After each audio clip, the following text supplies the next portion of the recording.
নমস্কার বন্ধুরা, আমি বৈশাখী। আপনারা দেখছেন আমার চ্যানেল সবুজ আয়নের পথে। বন্ধুরা, আজকে আমি শীতের ফুল চারার জন্য কিছু টব তৈরি করে নেব। তার জন্য এখানে নিয়েছি অল্প পরিমাণে মাটি। ওই আমাদের আগে পান বরজ ছিল, সেই পান বরজেরই মাটি নিয়ে নিয়েছি। আর নিয়েছি কিছু কাঠের গুঁড়ি, জৈব সার এবং শিংকুচি। এই যে দেখুন, এখানে প্রায় 1 কিলো মতো শিংকুচি রয়েছে। আমি এর অর্ধেক দিয়ে দেব। আর দেব 1 কিলো জৈব সার। এই জৈব সারটা আমি পুরোটাই দিয়ে দিলাম। আমি এইভাবেই বাগান করি। জৈব সার, হাড়ের গুঁড়ো অথবা শিংকুচি আর খোল পচা জল বা খোল এবং সবজি পচা তরল, এগুলো দিয়েই আমি বাগান করি। কিন্তু আজকে খোলটা দিলাম না, কারণ আমি এখন সঙ্গে সঙ্গেই গাছ লাগিয়ে নেব। খোলটা দিলে খোলটা আমাকে দিয়ে মাটিটা 15 দিন ফেলে রাখতে হতো, কারণ খোলের গরম উঠলে গাছের শিকড় নষ্ট হয়ে যাবে। কিন্তু আমি এখন এই মুহূর্তেই শীতের ফুল চারা লাগাবো, তাই আমি খোলটা দিলাম না। ওই যে আমাদের পান বরজের মাটি, ওর মধ্যে এমনিতেই খোল রয়েছে। যেহেতু বরজ করার সময় প্রচুর পরিমাণে খোল দেওয়া হয়, তাই খোলের কিছু উপাদান ওর মধ্যে থাকবেই। তাই এখানে আর কিছু না মেশালেও হতো, কিন্তু তবুও আমি মিশিয়ে নিলাম, কারণ ফুল গাছের জন্য প্রচুর পরিমাণে সারের প্রয়োজন হয়। যদি একটু ভালোভাবে মাটি তৈরি করে নিই, তাহলে খুব তাড়াতাড়ি ফুলের কুঁড়ি চলে আসে। সেই জন্যই আমি ভালো ফুল পাওয়ার জন্য মাটির মধ্যে এগুলো মিশিয়ে নিচ্ছি। এবার কিছু টব নিয়ে নিলাম।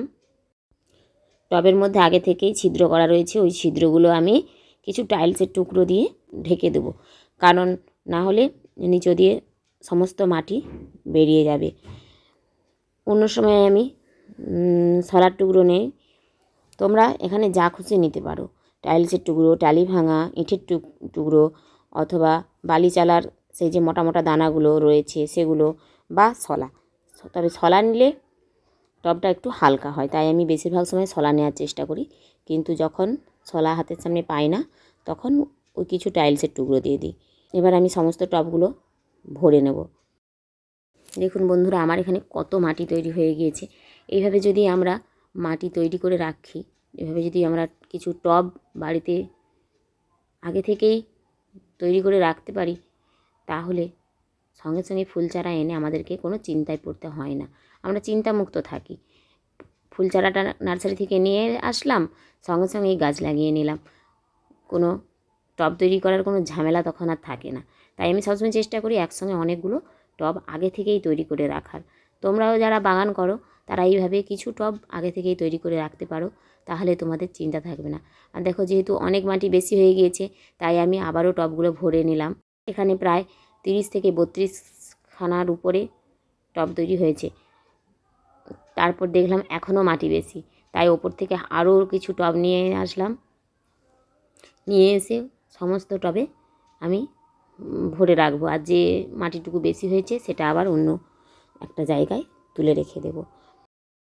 দেখুন বন্ধুরা, এখনও কত মাটি বেশি হয়ে গিয়েছে।